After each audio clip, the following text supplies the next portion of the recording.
ការជ្រើសសាលាឲ្យកូនរៀនគឺជាការសម្រេចចិត្តដ៏សំខាន់នៅក្នុងជីវិតរបស់ឪពុកម្ដាយព្រោះសាលាមិនមែនជាកន្លែងដែលគ្រាន់តែឲ្យកូនទៅរៀននោះទេតែវាគឺជាកន្លែងបង្កើតគំនិតបង្កើតអាកប្បកិរិយានិងបង្កើតអនាគតរបស់កូនរបស់លោកអ្នកកុំអ្នកចំណាយពេលច្រើនឆ្នាំមែនទែននៅក្នុងសាលាជួបគ្រូជួបមិត្តភ័ក្តិរស់នៅក្នុងបរិយាកាសនៃការអប់រំហើយបើបរិយាកាសល្អកូននឹងរីកចម្រើនបើបរិយាកាសមិនល្អទេអនាគតរបស់កូនក៏អាចនឹងផ្លាស់ប្ដូរបានដែរកន្លែងនេះយើងចង់និយាយអំពីសាលាឯកជនដែលឪពុកម្ដាយមួយចំនួនគាត់ដាក់កូនរបស់គាត់ចូលទៅសាលាឯកជនដើម្បីអប់រំបន្ថែមចំពោះសាលារ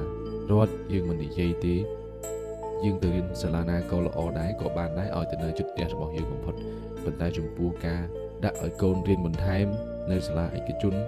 វាគឺជារឿងសំខាន់មួយនៅក្នុងការសម្រេចចិត្តរបស់ឪពុកម្ដាយឪពុកម្ដាយជាច្រើនពេលដែលជ្រើសរើសសាលាតែងតែមើលថាតើសាលាណានៅជិតផ្ទះហើយសាលាណាដែលថោកជាង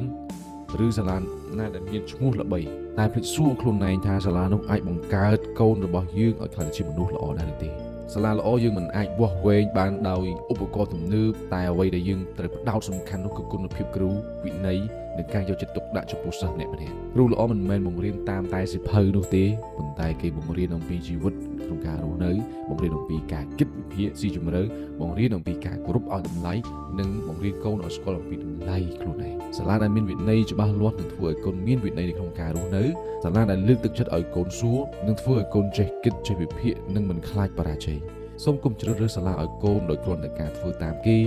ឬតាមពាក្យផ្សព្វផ្សាយរបស់ពួកគេសូមទៅមើលដោយផ្ទាល់សង្កេតបរិយាកាសសួរអំពីកម្រិតវប្បធម៌របស់គ្រូ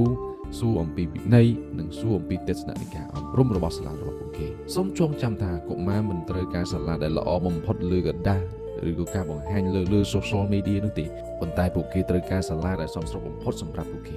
ការសម្រេចចិត្តជ្រើសរើសសាលារបស់ឪពុកម្ដាយសម្រាប់កូនគឺអាចកំណត់អនាគតរបស់កូនពេញមួយជីវិត